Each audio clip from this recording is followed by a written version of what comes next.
Lesson 1.8 is the last lesson of Unit 1 of fractions involving just numbers.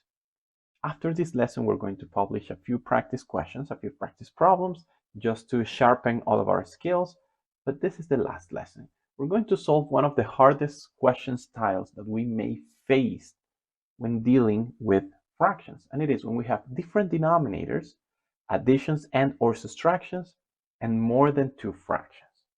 There are a couple of methods. The first one might be a little too long and it's easy to make mistakes, but it's a true method. It exists, and it is we just go one by one.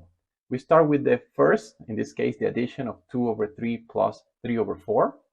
And we can do any of the methods we learned to do additions. Let's do the formula one that we learned. So remember, we learned this on lesson 1.3 if you would like to review it. So we start by multiplying the denominators. And then we go across 2 times 4, move it to the top. And then plus, because it's an addition, 3 times 3 and put it on the top. Then 2 times 4 is 8, 3 times 3 is 9. And we have 3 times 4 on the bottom, which is 12. Then we simply do 8 plus 9, and we get that this is 17 over 12. But this was just the first two fractions, okay? Now, after that addition, we need to include the subtraction of negative 1 over 8. So we take the answer of the addition we just had, and now we include the negative 1 over 8. So that's how, and if we had more fractions, then after the subtraction, we keep going all the way until we finish all of the fractions that we have.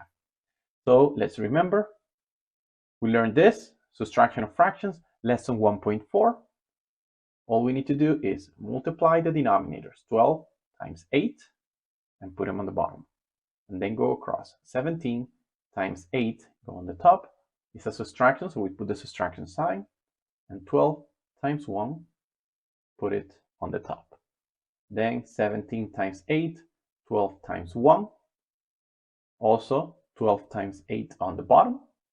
And then simply do the subtraction that we have on the top, 136 minus 12 is 124 divided by 96. But remember what we learned on lesson 1.6. Simplify fractions every time you can. We can divide both of these numbers by 4, and we get that the simplified version of the answer is 31 over 24. This is the first method. As you can see, it's quite long, and it's actually very easy to make mistakes, especially sign mistakes, when doing this method. Imagine if you had 5 or 6 fractions. You would have to do this method 5, 6, 7, 8 times as many fractions as you have until we can finish. It's way too long. Fortunately for us, there's a second method, which is using the least common denominator. We learned how to get the least common denominator in lesson 1.7. Actually, we did this exact fractions in lesson 1.7, how to get that the least common denominator here is 24. Then what we do is that least common denominator is the big denominator of our fraction. Then remember, the focus is always try to make one denominator, force them to have one denominator. That's the least common denominator. And then we multiply the least common denominator times each one of these fractions. 24 times 2 over 3, that's the first one. How do we do these multiplications? First, multiply the number times the numerator, so 24 times 2, which is 48, and then divide, make the division. 48 divided by 3, we get this is 16. That number, we put it in our denominator. Then is the turn for the next fraction. It's a positive 3 over 4. What do we do with the positive? Well, first, it's an addition, so bring down the sign. And then multiply the least common denominator times the fraction. And repeat the process. 24 times the numerator, which is 24 times 3, that's 72.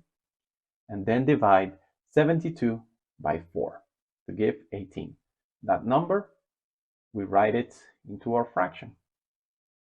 And let's clean the screen because we need one more. Now is the turn to the negative 1 over 8. It's a negative, so we bring down that sign and put it into the equation. and multiply the least common denominator times the fraction. 24 times 1, which is 24. 24 divided by 8, which is 3. Bring it down, and now we have a nice addition and subtraction with a common denominator.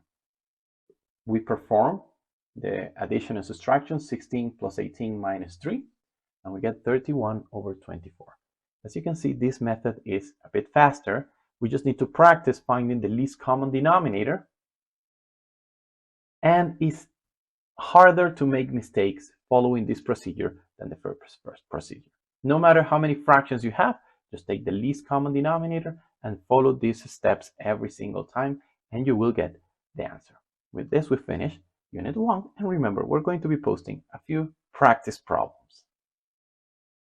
For more math lessons like this one, visit our website, mathusermanual.com, or follow us on Instagram at mathusermanual.